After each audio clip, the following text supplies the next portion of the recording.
哦，这边来了一个八爪鱼，这么大个，还想逃跑吗？你是跑不了的。Hello， 大家好，我是拿的彪哥，现在是准备过去拉我们这一趟外海捕鱼的第二个网啊。第一个网收获一般般，希望第二个网收获好一些吧，来多几条这种值钱的鱼货。好了，现在准备要到达第二个网的位置了，准备把第二个网给拉上来。第二个网依然还是小网啊，离我们第一个网的位置其实也不算远吧。准备把上一个网拉上来的这几条小剥皮给放一下去呀，毕竟也是小剥皮要养活着才能值钱呐。然后就准备过去拉下一个网了。其实第一个网有捕到了60-70条的小剥皮，收还可以的。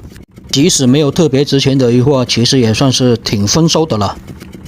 好了，现在也是开始拉第二个网了，希望也是能鱼货多多吧。网也是拉上来了，希望来多一些小剥皮鱼吧。说小剥皮，立马也就是来了一条小剥皮，毕竟是放小网吧，放网的位置，而且都是那种小剥皮经常出没的地方，肯定是来小剥皮的。来了一条这种纳哥鱼啊，也叫狗母鱼，海星就没人要拿，就直接把它解出来放回海里面去就行了。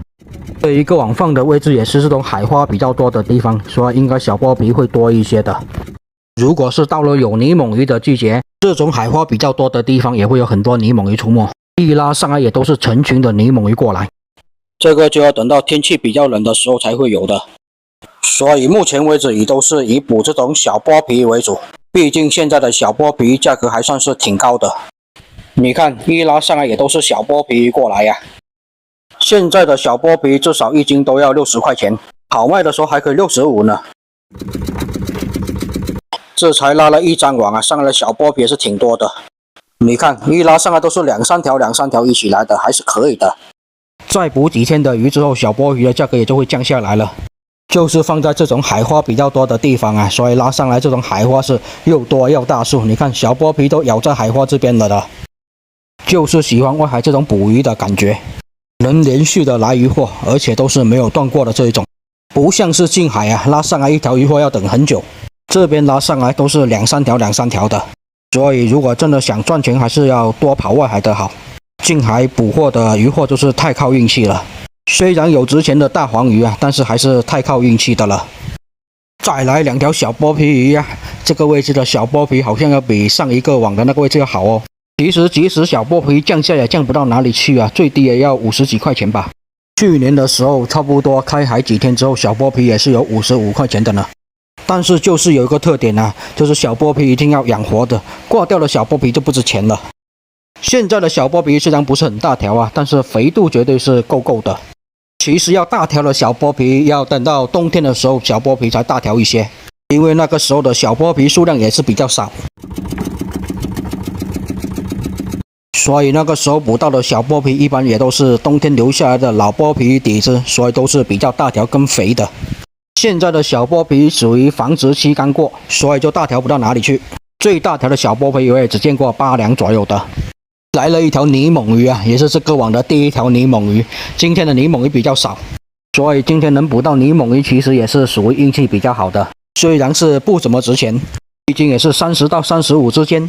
还抓上来一个寄居蟹啊，这种不是海螺，而是寄居在螺壳里面的蟹。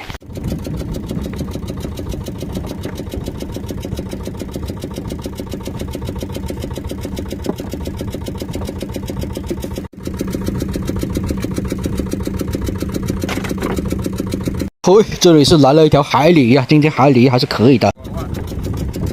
一个网也是捕到了好几条海鲤鱼，这个网也是捕到了第一条。有1就有2啊，马上也就来第2条海鲤鱼了，跟刚刚那一条好像也是差不多大条吧，6-7两的样子。今天的泥猛鱼比较少啊，没有成群的活动，所以网不到特别的多。这里还来了一条夹鲫鱼啊，今天捕到的夹鲫鱼其实也是比较少的吧，毕竟放网的位置以这种小剥皮为主啊，其他的鱼货一般都是比较少的。且今天好像也没有碰到什么石斑鱼之类的过来哦。大山刀呢？好像很久没有捕到大山刀了吧？再来2条小剥皮鱼啊，小剥皮捕多一点也是挺不错的，价格在这些杂七杂八的鱼货当中算是比较高的一种了。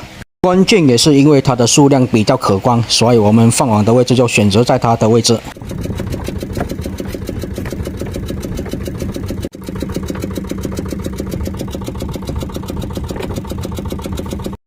其实现在也是加急鱼的旺季呀，但是我们放网的这个位置礁石区是比较多的，所以这种加急鱼比较少，要到没有那么多礁石区的加急鱼才多。可能因为加急鱼不喜欢礁石吧。我去，这个网破了这么大一个洞哦！亏了亏了，这样子就整一片渔网都要换掉了，这么大的洞是补不了的了。我们这一种渔网，一片渔网大概是要200多块钱的成本的呢。这一片渔网破了这么大一个洞，补是不能补了，直接换掉了吧。不然我们这些渔网一般都是缝缝补补又3年的这个状态，小洞都随便缝缝补补。泥猛鱼啊，我还是喜欢遇到泥猛鱼群的那种感觉。野生的泥猛鱼2片肉还是感觉挺厚的，且这种泥猛鱼可以长到比较大条，我见过最大的一条都要达到2斤左右的了。有的泥猛鱼就比较小条了，一般都是半斤不到就开始卖了，多也都是2、3两的状态就拿出来放卖了。不过野生的泥猛鱼数量也是挺多的。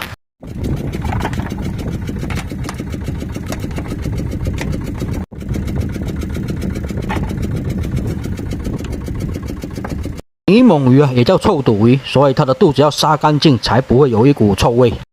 它们是吃海草、海花之类的植物长大的，所以它的肚子会发酵成有一股臭味。是它的肚子杀干净之后，完全都不影响它的口感。而且泥猛鱼也没有什么小刺，关键是它还没有鱼鳞，比较容易弄。我就比较喜欢吃泥猛鱼是拿来红烧的那种。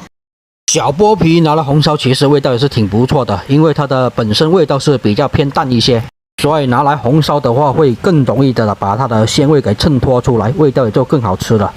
是我们这边普通家庭的吃法，还是选择比较清淡一些的，基本也都是什么清蒸啊、水煮之类的。所以其实小剥皮的做法还是挺多的，但是吃的这种东西，每个人的口味都不一样吧。再来一条加急鱼啊，但是这一条看起来比较像小真鲷，身体看起来是比较长的，而加急鱼的身体看起来是比较圆润的。这一个网的这种海鲤鱼也是上来了挺多条的了，看起来也是够肥啊。像它这种鱼肉是呈这个蒜瓣肉的鱼，其实都是挺好吃的。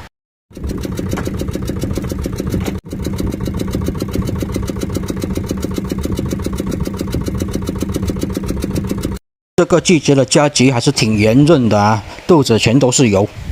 加急香煎，然后下一点酱油，其实也是挺不错的做法。剥皮的做法我就跟大家说了很多次了，我就不重复了吧。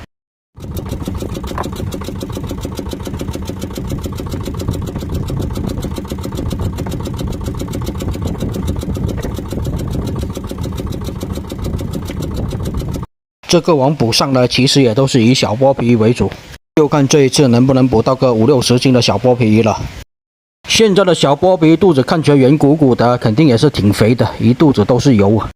又是一下子上来了3、4条的小剥皮鱼，按这样的效率下去，这个网应该能捕到个20几斤的小剥皮鱼也是有的了。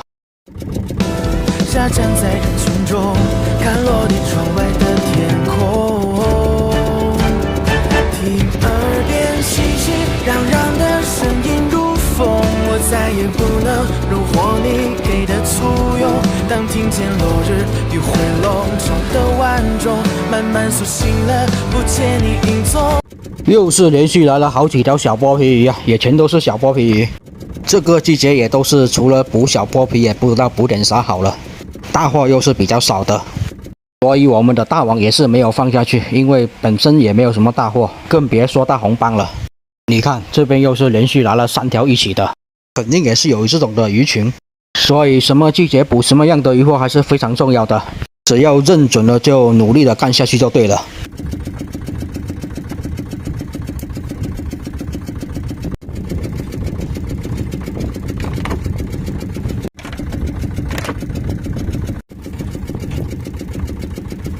真的上来以前都是小剥皮，其他的又跑哪里去了呀？才刚刷完啊，这边就来了一条英格鱼给你看一下。其实这个季节的英格鱼应该也是挺多的呀，今天捕不到几条，可能估计也是跟放网的位置有关吧，所以捕不到。这里倒是还抓上来了一条黄鲫，说其他的鱼货没有，他就来其他的鱼货，就是不知道你为什么那么喜欢打我的脸呢？但是我每次说海红帮没有的时候，怎么也不见你上海红帮过来呀？想打我的脸，你就不能打得彻底一些吗？这一次的捕鱼到目前为止，真的是一条石斑类都没见到。